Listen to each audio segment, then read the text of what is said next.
Jirra jirtuu dhaggeeffattoota daawwattoota akkanaaf daawwattoota viidiyoo kana yookaan warra yuutuubii warqituubii irraa ilaalaa jirtan akkam jirtu isiniin jenna jalqaba irratti. Ani baadiyyaa showudha. Barsiisaa fiilmii, tiyaatiraa, ogummaa aktiingii akkasumallee waan tokko tokko waan fiilmii, kaameraa, editingii kana wal qabatu hojjedha. Har'a immoo gabaabsee waa'ee fiilmii fi tiyaatiraa kana waan tokko irraa isinii jedha. Kutaa itti aanu immoo gara yuutuubii kiyya baadiyyaa show jedhu kana deemtanii kutaa itti aanu kanan argachuu dandeessan jechuudha.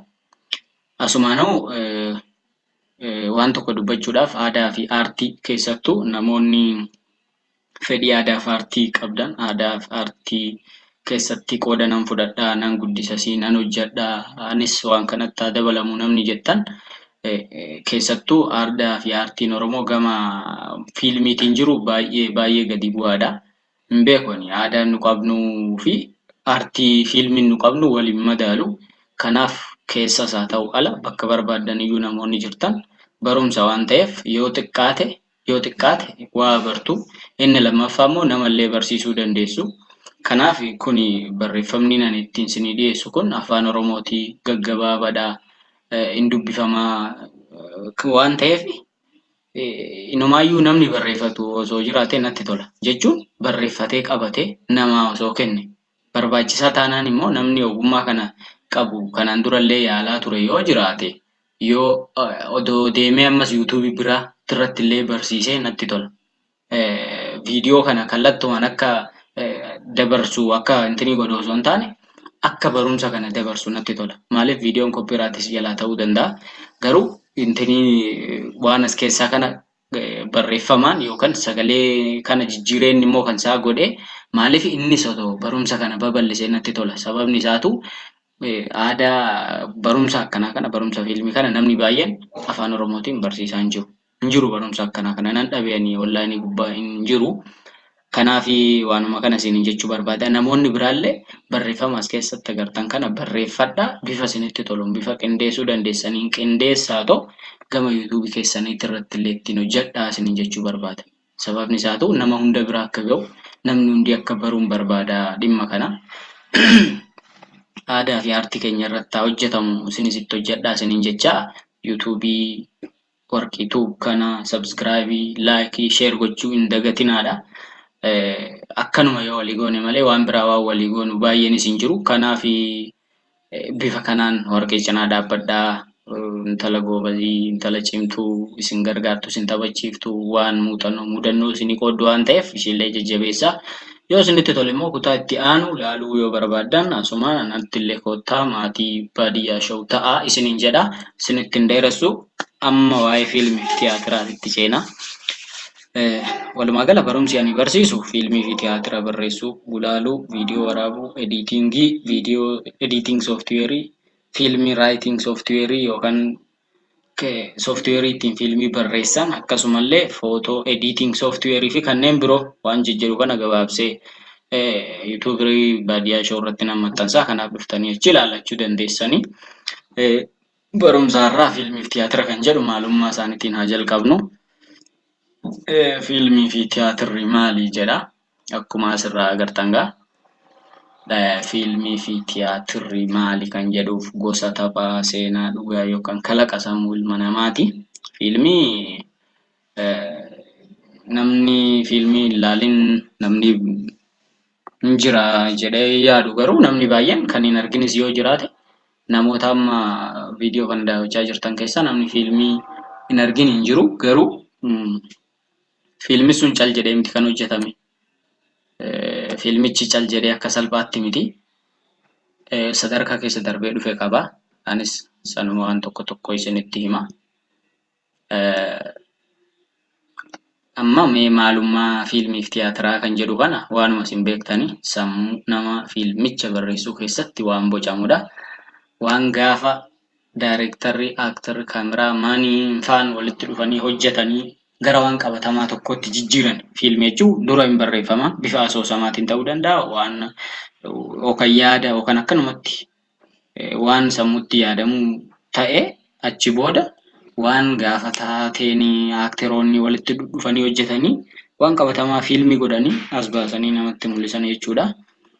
Fiilmiin iskiriin pilee jedhuun afaan teeknikaatiin TV yookaan iskiriin irratti waan ilaalamu jechuun iskiriinii moobaayilaa ta'uu kan kompiitaraa ta'uu kan iskiriiniidhuma barbaade irratti waan ilaalamu waan ta'eef waan kallattiidhaan tiyaatira miti jechuudha. Tiyaatiraan garaagarummaan isaa kana. Koomedii, tiraajidii waan biroollee of keessaa qaba. Waan nama bashannansiisu kan nama gaddisiisu of keessaa qaba jechuudha fiilmiin. Kana kanatti addaan qoodama. Inni biraan fiilmii yookaan iskiriin pilee kan jedhamu kun amma of keessatti kontentii maqaa garaagaraa qabaata. Maqaa jechuun fiilmii iskiriin pilee maaster iskiriiptii waan jedhamu kan kanaatu jira. Sunneen sadarkaa isaan keessa darban keessatti illee booda wajjin ilaalla. Amma fiilmii yookaan iskiriin pilee jechuun barreeffama iskiriiptii guutuu yaada viidiyoo keenya san guutummaatti kan of keessatti qabatudha jechuudha. Fiilmii jechuun maaster iskiriiptii jedhama. Maaster iskiriiptiin kun yaada nu hojjechuu deemnu san guutummaa isaa of keessaa qaba jechuudha. Fiilmii iskiriin pileeyin kuni waan nu hojjechuu deemnu san gocha, akshinii, diyaaloogii kanneen of keessatti qaba jechuudha. Inni biraan taa'iiwwan fiilmiin keenya of keessaa qabu hunda kan barreessaan sammuu isaa keessatti yaadee qopheessudha. Fiilmii jechuudha ammallee. Inni biraan fiilmiin asoosamaa wal fakkaata garuu haalli barreeffama isaanii asoosamarraa gargara.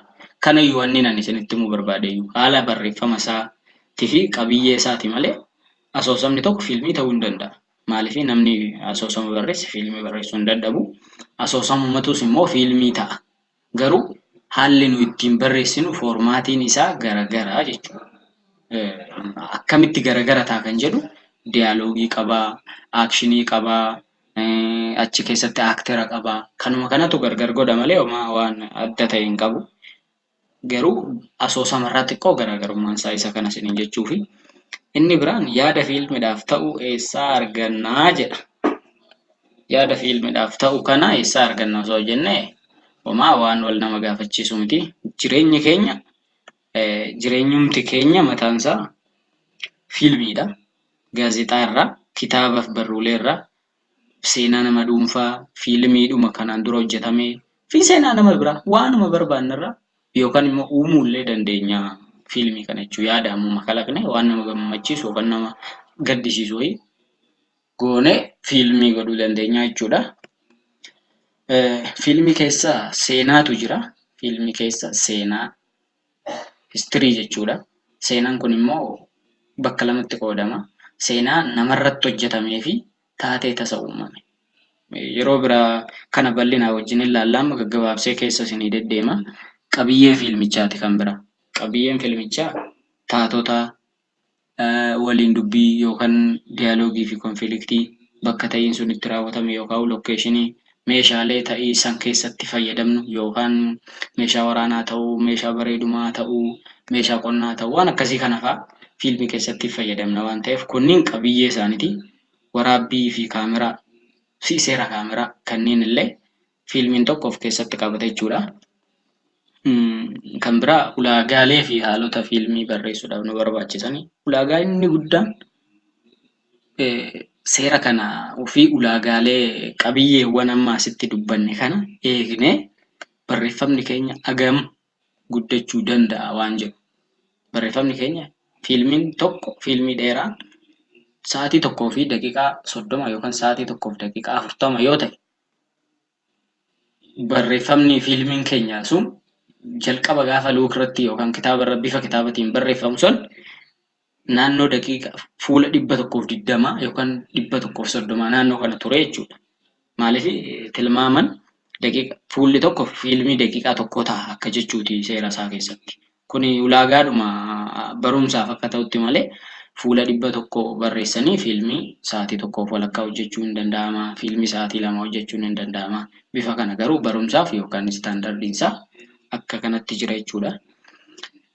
Sadarkaalee fiilmiin ittiin barreeffamu. Sadarkaa jechuun yaadrimee tartiiba seenaa yaada cuunfaa, iskiriiptii guutuu, iskiriiptii gaafa waraabbii kan jedhutu jira. Kanneen fiilmii dhumtuu qaamni gurguddaan fiilmii keessatti namni barachuu qabu warra kana. Akka yaadrimee yookaan saayinoopsisii, siinkiroonooloojii, tiriitimentii, maastar iskiriiptii fi shuuting iskiriiptii kan jedhaman kana. Kana finnaan namni tokko kana baratee fixe taanaan gaafa kana baratu yaadrimee qopheessee, tartiiba seenaa qopheessee, yaada cuunfaa qopheessee, iskiriiptii guutuu, iskiriiptii gaafa waraabbii qopheessee. Ani gaafan baradhu fiilmii akka kanattan kana hunda qopheessee bira darbee baradhee ittiin saartifikeetii kiyya fudhadhee jechuudha. Akka kanatti namni fiilmii tokko hin danda'a hin barreessa kan jedhamu warra kana yoo beeke warri kun takka takkeeshii booda gadi seennee ilaalla. Garuu ammaaf yaadrimee jechuun maalinni yookaan saayinoopsisii sadarkaa fiilmiin keessa darbu kan jalqabaa sani jechuudha. Barreeffama keeyyata akka hin caalle yookaan gabaabduu yaadallee ta'uu danda'a wanti kun beeknu barreeffamin odeeffannoo gahaa kennuu qaba dheerachuu hin qabu gabaabbinaan guutummaa fiilmichaa ibsa jechuun fakkeenyaaf namni tokko gaafa fiilmii barreessu waan jalqaba duraa sammuutti yaadu fakkeenyaaf waa'ee nama walajjeese lamaa yookaan seenaa goota Hayilee Fidaa ta'uu kan Abbishee Garbaa yookaan immoo kan Waaqoo Guutuu yookaan immoo kan Jaatanii Alii yookaan kan Maammoo Mazamir kana haa ta'u seenaa kana tam fiilmii hojjedha gaafa jedhu wanti inni jalqaba waan xiqqaan sammuu isaa keessatti yaadate sun yaadrimeedha jechuudha. Inni biraan tartiiba seenaa siinkiroonooloojii jedha. Kana yeroo biraa wajjin laalla. As yuutuubii warqituu kanarratti illee wajjin laaluu dandeenya. Yookaan immoo gara baadiyyaa shoo yoo dhuftan wajjin laalla. Walumaa galatti qabiyyee fiilmitii fi ulaagaa akkasumallee sadarkaa fiilmiin keessa darbu. Waan gurguddaa kana hubattan jedhee yaada. Irrallee deebi'aa ilaalaa dubbisaa.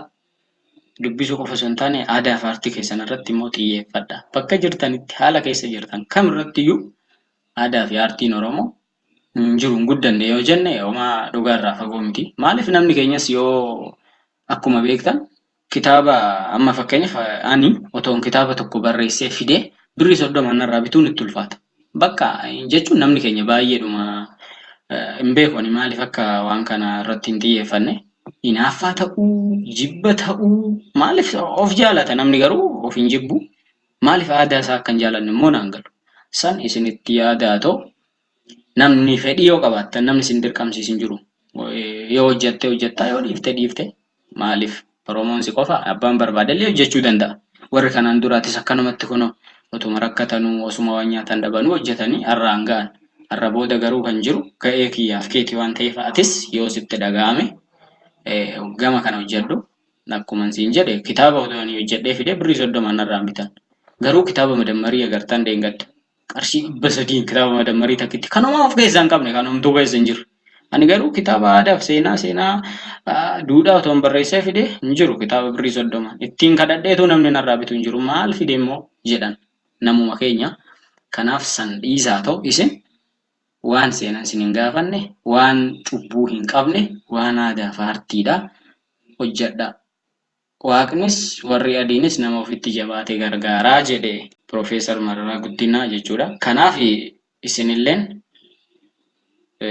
yookaan namaaf qoodaa namallee barsiisaa walii sheer godhaa isiniin jechuun barbaada. Gama kanaan otoo qaamni kamiyyuu namni ani Oromoodha jedhee siyaasa keessas haa ta'u kana keessas deddeemu namni aadaa fi seenaa isaa bare osoo waan kanarratti illee hojjetee jedhee dhaamsa gabaabaa isinii dabarsuun barbaada. Ulfaadhaa barumsa yeroo itti aanu asittis deebinee wal agarraa yookaan immoo gara baadiyyaa shoo yuutuubii yoo dhuftan akkuma kana bal'inaa wajjin laallaa. Baay'ee tokko namatti toltu yoon sin arguullee baadhe ta'e koomentii jalattan sin arga waan sin jettan galatoomaa horaa bulaa deebanaa jiraadhaa isiniin jedha warqii tuubii bakka bu'e ulfaadhaa.